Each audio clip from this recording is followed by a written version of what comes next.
Okay, I just wanted to give you a little background on electric circuits, which might help you going forward for this project. So what makes up a basic electric circuit? So when you think of an electric circuit, what do you think of? We have electric circuits throughout our house. A lot of our devices now are electric. What do we think of as the most basic element in an electric circuit? If you think about it, probably the most basic thing of all is just the wire that we have, right, running through our house or through any device, right? It might be a printed circuit. If I go back and look at the introduction slide, right, this is a printed circuit, which these are little wire elements. These are different types of elements, resistors and capacitors.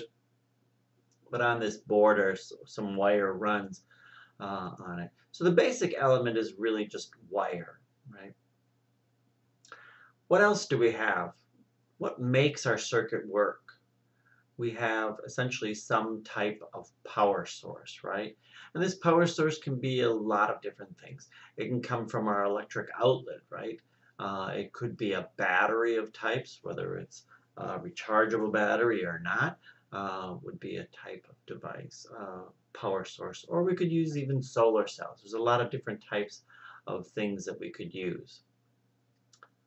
What else is in our electric circuit, right? If we hooked it up this way, where we had the positive and negative on our voltage source, and just ran around with electricity that way, and I would not recommend doing this, connecting the positive and negative ends of a battery together will create a lot of heat, and it's called a short. If you do it at home, it's going to cause the circuit breaker in your house to trip. So please don't do that. We need to have something in here, something called a load of some type. We need to do something with this electricity. And one thing we can do is put in some type of resistor, right? Something that has what we call a load to it, all right? What would that load be? What would it consist of? What type of things could it be? It could be anything, right? It could be a light bulb, maybe a heating element, like from a hair dryer or a heater in your room. Those heating elements typically are resistors. All of these have some resistance to them, right? You could put a regular resistor in this circuit. You could have a motor that does something, a fan, a buzzer, a speaker. There's a lot of different types of electrical elements that you could add in here. Well, if we had a circuit that was like this, it would work just fine. The one thing is, what if I did this? Do I want this light bulb to stay on all the time, or do I want the motor to run all the time? Probably not. So the other element that I need is a basic switch, right? This switch will turn it on and off. So if it's in this position, as we show here, the switch is off, right? This current cannot run through this system. It stops here. It can't get to there, right? But if I flip the switch down, it now can run. Now I've got current running through this basic circuit. So let's take a look at another example of a basic circuit. You could look at an electric toothbrush.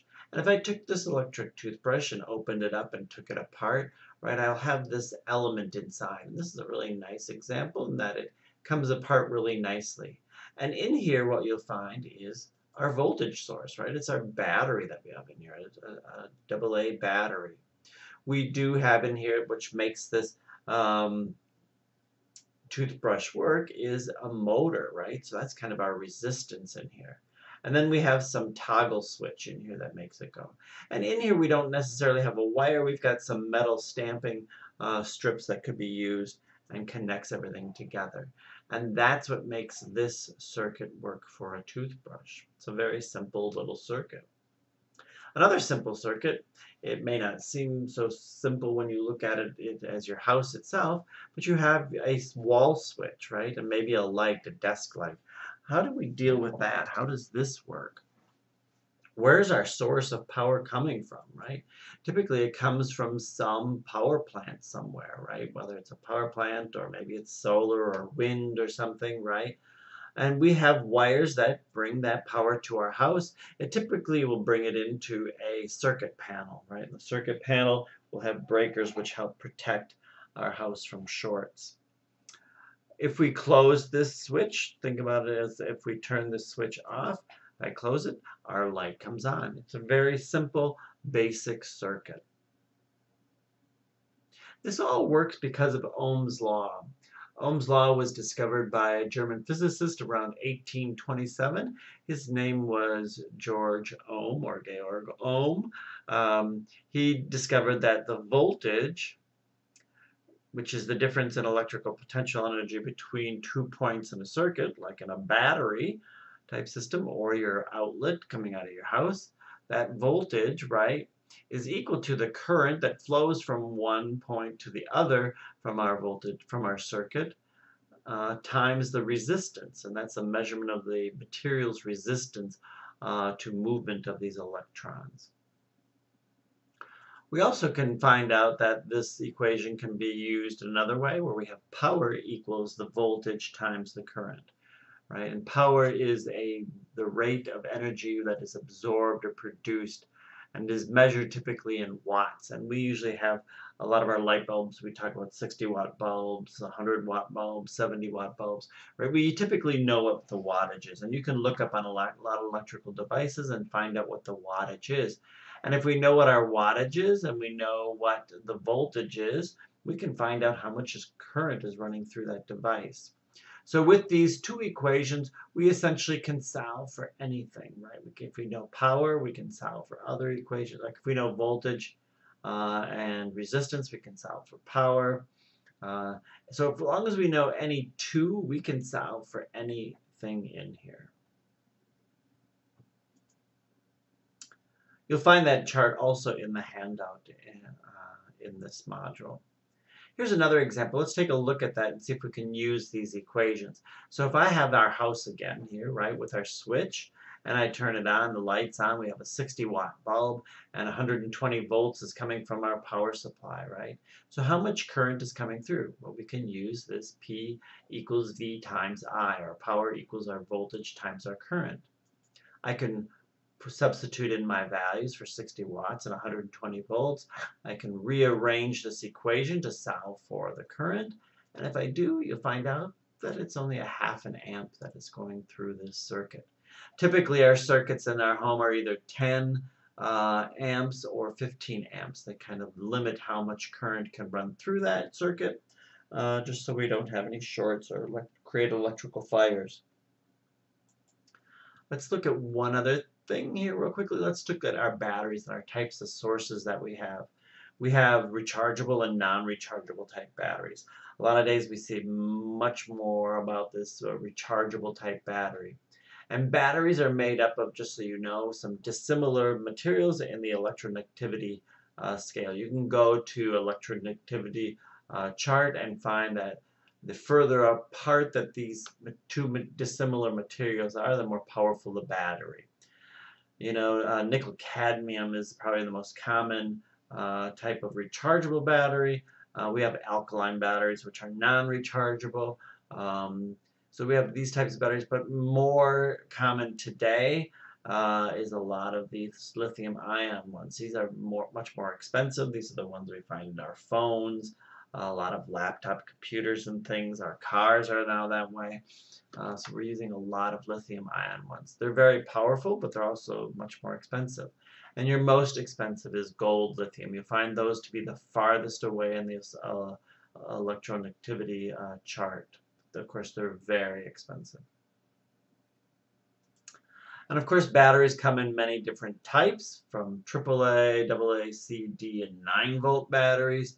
And we can create different types of voltages by the way we place them. If you've ever opened up a device and changed batteries, sometimes they're put in what we call series. So one end is positive, the part sticking out is positive, the other end is negative, and they usually go positive, or negative, positive, negative, positive, right? It needs to be in that order. And we can increase our voltage by putting more of these batteries in series or in line with each other. So if we have a device that needs more voltage, we can increase the voltage by adding more batteries to it. If we have a battery system or a voltage system with just one battery that works for the voltage, but we need more current to make something work, we can get more current by putting more batteries in what we call parallel. So you see this side and this side of our circuit, which we could hook up a resistor or something to, both connect to these batteries. And both of these are going to be pumping out more current for us. So there's one other thing I want to bring up, and that's a battery life, right? Battery life is the amount of energy stored in a particular battery.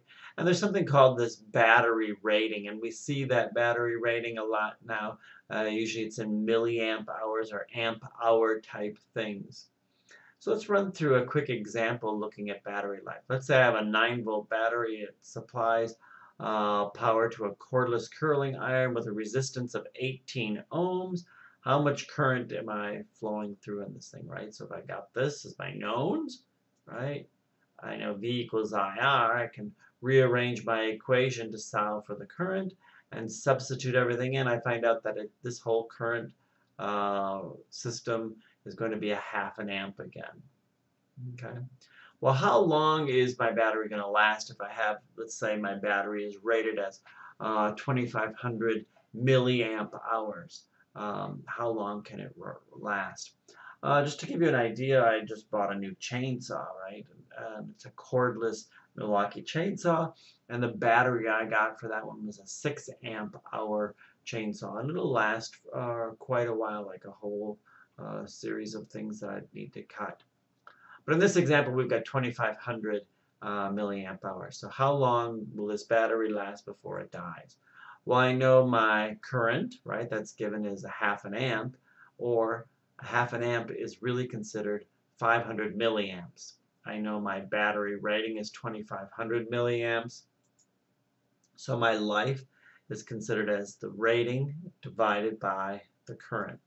And if I substitute those values in and calculate this out, my milliamps cancel out and I'm left with just hours, so I'm left with 5 hours. All right. So that's how you can kind of do the battery type thing. I'm not so concerned about the battery rating as much as I want you to be able to do some of these other things. Basically, what I really want you to get out of this whole lesson is being able to create some basic circuit for your device, right? That's the biggest thing. What input for your power source, possibly a switch if you want to switch. Maybe there's multiple switches. What type of resistance are you going to put in that? I want you to be able to draw just a basic circuit for your project. All right. I hope this helps and kind of gives you some guidance for what we'll be doing in this design project.